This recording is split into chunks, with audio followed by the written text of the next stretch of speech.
안녕하세요. 투자해 보는 것 투홀입니다. 오늘 박셀바이오를 간단히 살펴보는 시간을 가져보도록 하겠습니다. 전일 대비 마이너스 1.6% 빠진 11만 6,300원의 장을 마감했습니다. 오늘 개인과 외국인이 순매수한 가운데 투신이 지난주 목요일 날 들어왔던 물량만큼 좀 매도를 하고 연기금 그리고 기타 법인 쪽에서 매도가 좀 나왔습니다. 전반적으로 시장이 좀 안 좋았기 때문에 박셀바이오도 큰 뭐 변동 없이 오늘 장중에 좀 3%까지 상승하면서 다시 30분 봉상 61선을 돌파하는 그런 좋은 흐름을 좀 보여주나 했는데 12만 원을 또 이탈하면서 결국 11만 6,300원의 장을 마감했습니다. 주봉상으로 뭐 큰 움직임이 없고 월봉이 지금 며칠 안 남았는데 좀 아쉬운 모습이 있습니다. 그래서 지금 거래일로는 이틀 정도 남았는데 5개월 이동 평균이 11만 8,600원 위에서 좀 마감하는 그런 모습을 보여야 된다 이렇게 말씀을 드릴 수가 있겠습니다.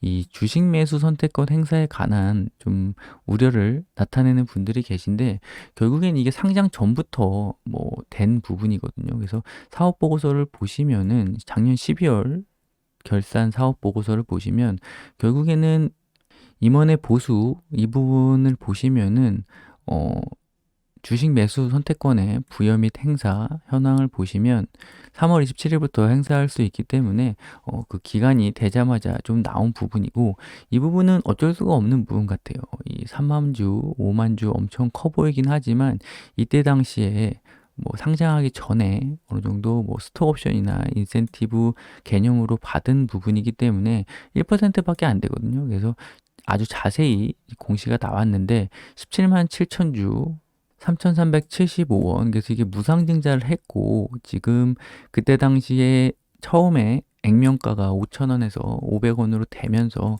수량이 엄청나게 뭐 늘어난 것처럼 보이지만 결국에는 기존에 다 체크가 된 부분이기 때문에 뭐 추가적으로 시장에 새롭게 뭐 유상증자를 한다거나 아니면은 뭐 전환사채가 발행되는 그런 부분이 아니기 때문에 지금 남은 거는 4,500주밖에 안 남았어요.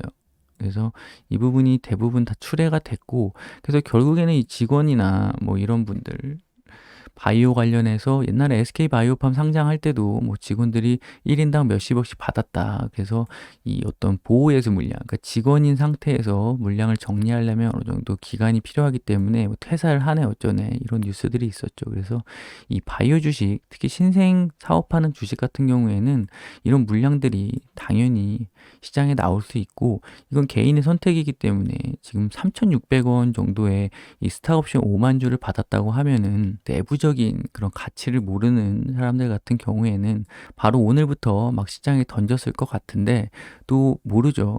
근데 이게 상장할 때 아시다시피 지금 만 원대에 시작을 했거든요. 그래서 지금 이 상장하기 전에 뭐 받은 부분인데 이 가격이 벌써 10배가 올랐기 때문에 그 유혹을 떨쳐버리기는 쉽지 않을 것 같습니다. 물량이 뭐 17만 주가 하루 거래량이 100만 주이기 때문에 많아 보이진 않지만 또 투자 주체별 상황을 보시면 외국인이 오늘 1,000주 샀거든요. 1,000주. 뭐 이때 10,000주 사고 이런 식으로 많이 살 때 9만 4천 주를 사는 그런 이런 주식이기 때문에 지금 17만 주 같은 경우에는 잠재적인 매도 물량이기 때문에 이분들이 지금 뭐 17만 주, 그러니까 개인적으로 3만 주, 5만 주 갖고 있는데 추가적으로 사진 않을 거잖아요.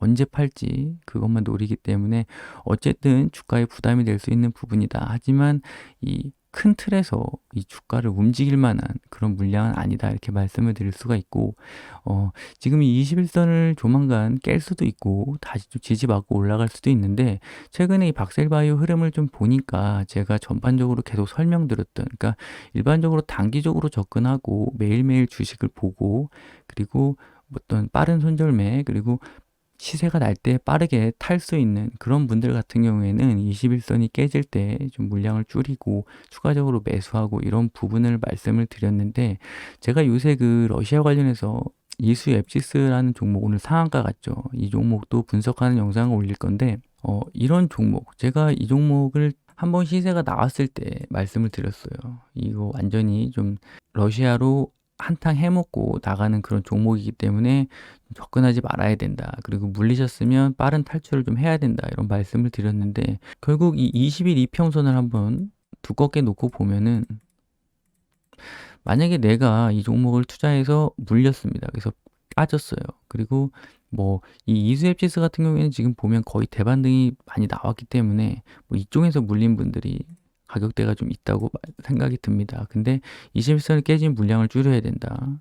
21선을 다시 올라타면 좀 따라 들어가야 된다.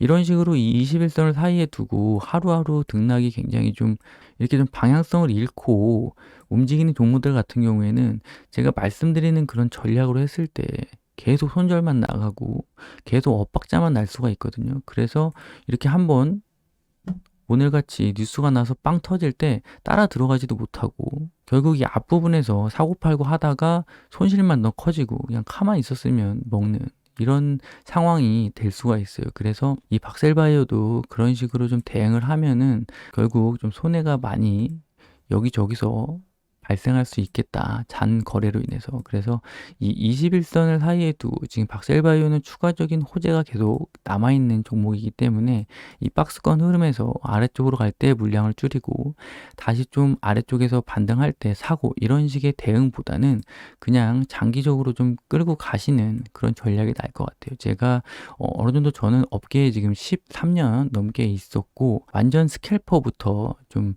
이 장중에 좀 손이 빠른 분들 보고 바로바로 대응을 하고 아니다 싶으면 자르는 분들하고 좀 커뮤니케이션을 많이 했던 부분이 있기 때문에 제가 좀 어렵게 설명을 드리고 좀 대응하기 쉽지 않은 그러니까 후행성으로 좀 계속 말씀을 드리기 때문에 잘못 대응하다간 크게 엇박자가 날 수 있습니다. 기관들이 던지고 결국 마이너스로 마감을 하고 내일 또 21선이 위태롭고 121선이 올라오고 있긴 하지만 좀 불안한 모습을 보이는데 길게 박스권으로 놓고 보시면서 대응을 하셔야 될 것 같아요. 그래서 그 부분을 말씀드리려고 오늘 영상을 찍은 부분이고 이 주식 매수 선택권은 큰 악재는 아니다. 그래서 뭐 부담은 될 수 있지만 수급적으로 뭐 아래쪽으로 꺾일 만한 그런 재료는 아닌 부분이고 결국 박스로 킨 재료도 살아있고 올해 지난 영상에서 말씀드렸다시피 다양한 사업 분야에서 좀 성과가 날 수 있는 부분이 있기 때문에 수급적으로 21선을 깨고 주가가 좀 흐릴 수는 있겠지만 결국 우리가 매일매일 지켜보지 않는 이상 언제 또 대반등이 나올지 모르는 부분이 있기 때문에 조금 신중하게 대응을 하시고 지켜보시는 전략이 뭐 단기적인 움직임에 물량을 줄이고 다시 아래쪽에서 물량을 타서 평단을 계속 동일한 수량으로 계속 낮춰가는 그런 전략은 좀 어려울 수 있다. 그래서 추세적으로 크게 이탈하지 않는다면 21선을 깨더라도 좀 보유하는 전략으로 좀 가야 되지 않겠나 이런 생각이 듭니다. 지금 이 앞쪽에서 나온 부분 같은 경우에는 당연히 이 큰 하락에 대한 되돌림 부분이고 결국 이 다음 부분은 이 앞으로 사업이 좀 진행되는 과정에서 나오는 부분에 대한 상승이기 때문에 이 진짜 상승이라고 할 수 있겠죠. 만약에 올라간다면. 그래서 그 부분을 좀 믿고 기다리신 분들 같은 경우에는 1위 1비 하지 마시고 21선을 두고 이 21선이 이렇게 흐르는 사이에 주가가 계속 이 21선 주변에서 맴돈다고 하면은 괜히 잦은 매매로 수수료만 나가고 타이밍 놓치면 또 굉장히 좀 스트레스 많이 받거든요. 그래서 전반적으로 좀 길게 보유하는 그런 전략으로 마음을 바꾸시는 게 좋을 것 같다고 이렇게 말씀을 드릴 수가 있겠습니다. 네, 그래서 오늘 박셀바이오를 간단히 살펴봤고 다음에도 추가적인 이슈가 있으면 영상을 찍어서 찾아뵙도록 하겠습니다. 오늘도 시청해 주셔서 감사합니다.